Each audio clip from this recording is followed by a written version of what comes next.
OSHI no Ko is the bizarre and captivating afterbirth of a collaboration between the minds behind Kaguya-sama and Scumswish, a product that is every bit as wild as its pedigree might lead you to believe. Pedigree, I said pedigree! And if you don't know what that means and feel like this series is a bit of a departure from my usual fare, then let me assure you it is every bit as unconventional and intense as some of the other stuff I've covered. In some ways more so. It is so wild in fact that I'm gonna put a spoiler warning down right here, since the biggest twists in the story come right in the first few chapters and are foundational to the rest of the series.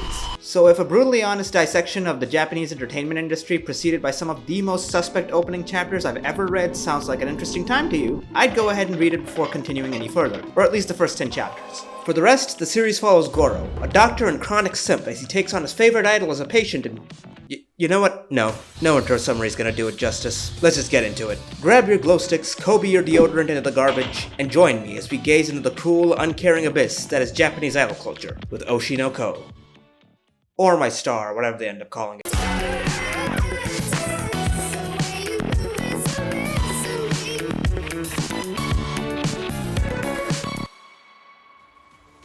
We begin our tale with a bit of somewhat questionable dialogue from our protagonist, setting the tone for what is probably one of the most bizarre first arcs I've ever seen in a manga. We follow the good doctor as he goes from simping to sulking upon learning that his favorite idol, Hoshino Ai, is pregnant, fighting tooth and nail to hold back the deluge of gamer words he no doubt feels compelled to spew. Our hero does everything in his power to ensure that her children are born safely. However, incensed by seeing one of his own contributing to society, a fellow idol fan lures him into a forest and initiates some open Cain-enabled RP. But in that moment, in a truly outlandish twist of fate set up by some of the strangest foreshadowing I've ever seen in a manga, the doctor finds himself reincarnated as one of Ai's newborn children. He is also accompanied by his twin sister, who is the reincarnation of the terminally ill child who got him into idols in the first place, and also an average Twitter user because I guess cancer lingers, both having retained the memories of their previous lives and neither knowing the true identity of the other. This is the first chapter. Akasaka, what the f*** is happening? The twins, named Ruby and Aquamarine, because what's the point of having children if you can't brand them with a kick-me sign, accompany Ai as she lives a double life as an idol and their mother.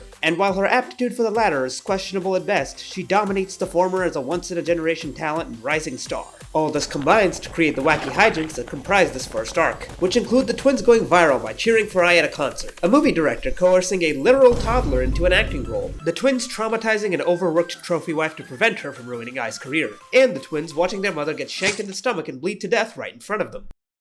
We're not even at the 10th chapter yet. Akasaka, what the f*** has happened? From here, the series goes into a much more interesting and less dubious direction. You know, mostly. And while I don't think the first arc needed that particular brand of anime BS to begin with, better late than the base premise of the entire series. Make no mistake, however, the veins of my mom can't possibly be this dead still pumped with that most cringe yet comforting of icers, as evidenced by the next arc introducing us to a teenage Aqua's new Sasuke phase. Having watched his favorite celebrity, his patient, and his mother murdered in front of him, Aqua quickly deduces that no one so terminally online as to give a shit about an idol's love life could possibly be capable of both tracking Ai down and actually doing something with that information, and concludes that the only person with both the means and motive to do this would be his biological father. And so, to avenge Ai and complete his transformation into a proper fanboy, Aqua embarks on his quest to infiltrate the Japanese entertainment industry and make himself truly fatherless. And this, in my opinion, is where the series really sets itself apart. Not with the revenge plotline, even Pokemon's in a daddy issues story by this point. I'm talking about the author's weirdly nuanced understanding of modern entertainment and internet culture. I'm not exaggerating when I say Akasaka could probably have gone to streaming or something full-time and would likely have found a far more profitable career path with how well he's able to portray the existential hell that is content creation and the commodification of the self. Though that's not really saying much. That's why I run my channel in the manner least conducive to attaining any amount of sustainable growth. From reality TV to theater to YouTube, OSHI no Ko runs the gamut of professional clout chasing, as Ruby's dreams of following in her mother's footsteps as an idol intertwine and collide with Aqua's Oedipal crusade to the back alley grime of the entertainment industry. Initially unwilling to let Ruby go down the path that got their mother ratioed even in death, he eventually relents, knowing that whatever hardships his beloved sister may face, it is not worth the brain cells lost arguing with a fandom Twitter user to try and stop her. Instead, he takes a more managerial position, making sure the group has the best chance it can get by ensuring the girls he gaslights and manipulates into joining the group bring something substantial to the table. Manipulation that, given his actual age, I might have found more unsettling if not for how hard he sandbags any legitimate romantic advances in favor of making the most of his teenage metabolism. Which I realize is a very low bar, but